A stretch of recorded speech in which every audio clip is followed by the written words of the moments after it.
I've recently taken delivery of a new Loco. Let's have a look at what it is. The reason I bought this Loco is that I'm conscious that most of the engines that run on Minories are actually in a black livery. So if you have a quick look at Minories, we've got the IVAT tank engine in the foreground, and behind that we've got the Midland Johnson 1F. Coming further down we've got a Lanky Tank 242, and in the foreground we've got the Midland Ginty. Coupled up to a milk tanker we've got the Terrier. Further back we've got the N7 just coming out of the tunnel and waiting at the signals. So I thought, need to break up the black, need to go green. So I've been looking for something suitable, and I think I've found what I need. So what type of Loco is this? Well, it's an L1 class 264 tank engine.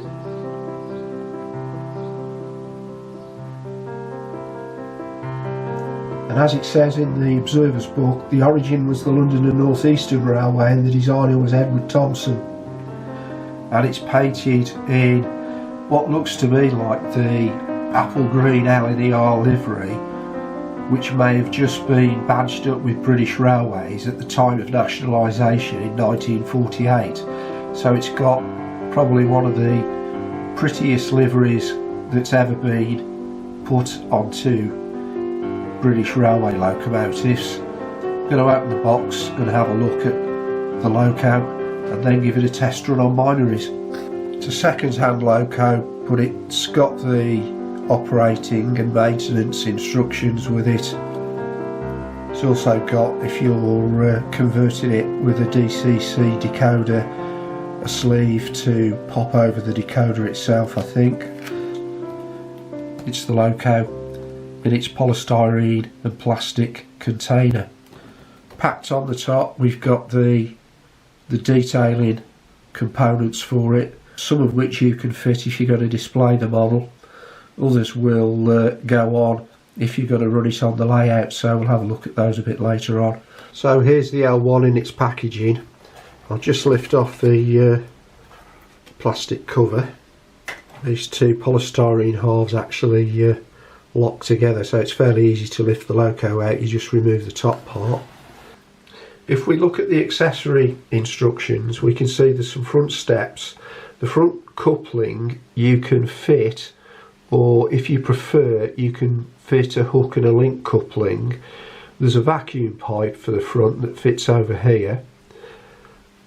If we look at the rear of the engine, we can see there's some other parts here that can be fitted on the rear buffer beam. Then overleaf there's instructions on the fitting of the brake rods.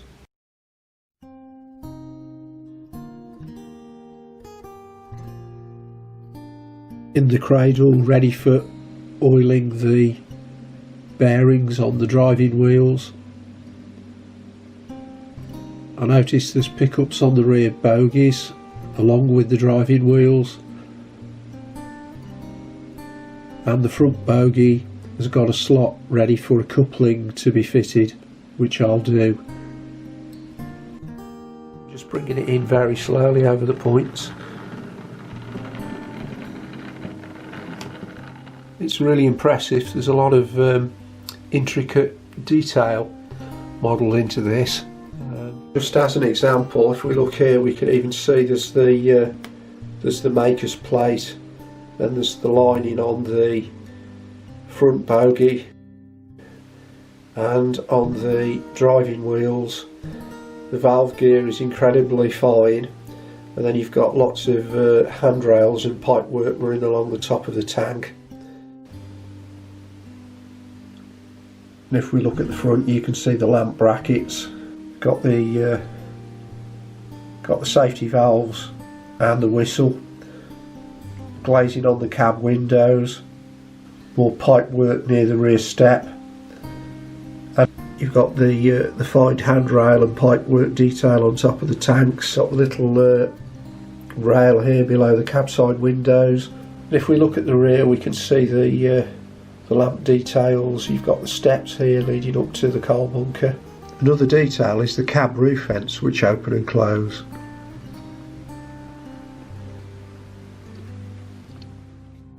Look at the other side of the Loco, we can see that it's equally impressive in terms of detail. You can see there's this condensing gear. The smoke box door is very well represented.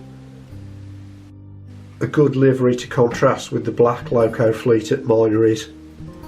And I think the if it is apple green, it's set off wonderfully well by the British Railways lettering in yellow. I've fitted some detailing parts here under the cylinders, and I've also fitted the vacuum pipe on the buffer beam at the front.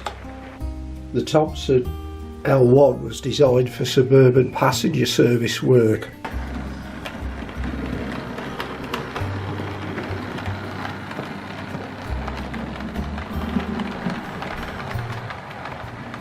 In service, the L1 proved to be something of a disappointment. From what I've read about it, the design meant that it wore very quickly and was often in the workshop for repairs. They tried some modifications to the cylinders by sleeving them to reduce the diameter, and they also reduced boiler pressure, but none of this really worked. So in spite of the attractive appearance, the actual locomotive itself in service was something of a failure.